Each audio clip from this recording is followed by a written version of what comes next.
Bless all mothers in the world. Hello mga tita and tito, lahat ng mga kalukdo, mga kabunot, mga galom. Happy Mother's Day sa ating lahat. Kamusta kayo? Dito sa amin po, maaga pa lang naglulukdo na ng galom yung aming paligid.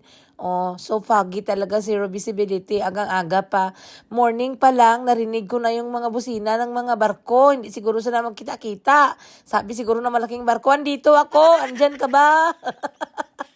So pag-drive namin, sabi ko, sigurado talaga may something wrong outside. Bakit ang ingay-ingay ng mga barko? Oh, kanya-kanya sila ng busina. Maaga pa kami nagising, tita, kasi alas 6 pa lang ginising na ako ng aking mga baktin. Nagpa-music ba naman sila ng lakas-lakas ng Mother's Day sa kwarto ko. Magalit sana ako kasi ang sarap-sarap na panaginip ko. Naalala ko, Mother's Day pala ngayon, bawal maglukdo. Nag-effort pa naman yung mga anak ko.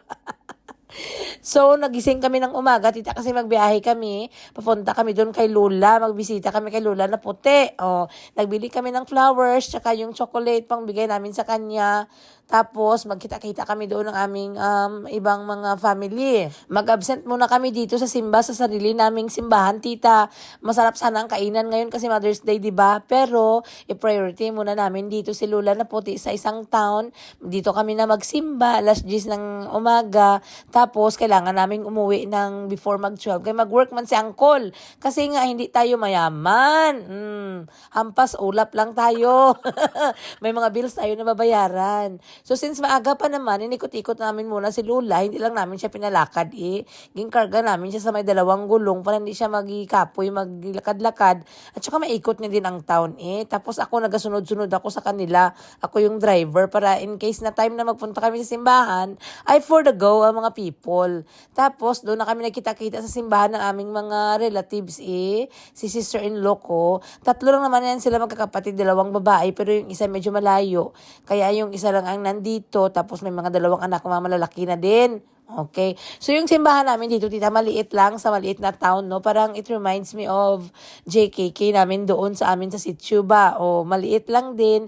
Ilan lang din ang mga tao na nagasimba. Pero, very nice ang kanilang simbahan. Cute-cute lang. Oh. So, kami ang nagkuha doon kay Lola sa hospital. Yung sister-in-law ko naman ang maghatid babalik. Kailangan namin kasi bumalik agad sa town, tita. Kaya may work si Uncle. Yung mga anak ko, pag makita nila itong isang cousin nila, tita, hindi nila pag-tigilan ng kakulit-kulit. Ito talaga pinaka-love nila ba, paborito sa lahat ba. Kahit na si ate, magpakandong pa yun nga daw parang kalabaw na. Puro naman din sila, mga lalaki naman, tita. Tingnan niyo ba kung gano'ng kataas. Mga bata pa ito, tita, ha? Wala pa itong mga asawa. Mga bata pa ito, lalaki lang nila tingnan, pero bata pa ito sila. Kung siguro na umaapaw lang yung aming 1 millions, hindi na namin kailangan magmadali, tita, at iwanan sila. Magstay sana kami. Kaso lang, kailangan namin magtrabaho. Kasi kailangan namin magkain at saka yung mga ipapadala pang iba sa Pilipinas.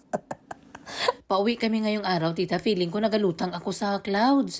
Kasi bigat-bigat ng feeling ko, tita. Kasi maaga ako nagising. Tapos kagabi, late na kami natulog. Parang mga alauna na yata. Kasi pagdating ni Uncle galing ng trabaho, nag-chika pa man kami. Kasi di ba nag-disco-disco kami kasama yung mga bata. Tingnan niyo ba kung gano'n sila kapagod, tita. Binit-bit ko man kasi sila, tita. Para sabay-sabay kami mag-enjoy eh. Pwede ko naman sana sila iwan dun kay tita nila. Pero alam ko naman mag-enjoy din mga bata ba.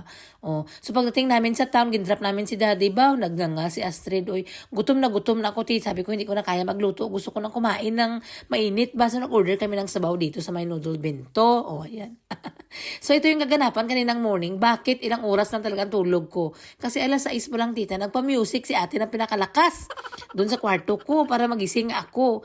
Tiging pilit ko na lang yung sarili ko eh. Kaya alam ko nag-effort yung mga bata. Nagawa pa sila ng mga confetti.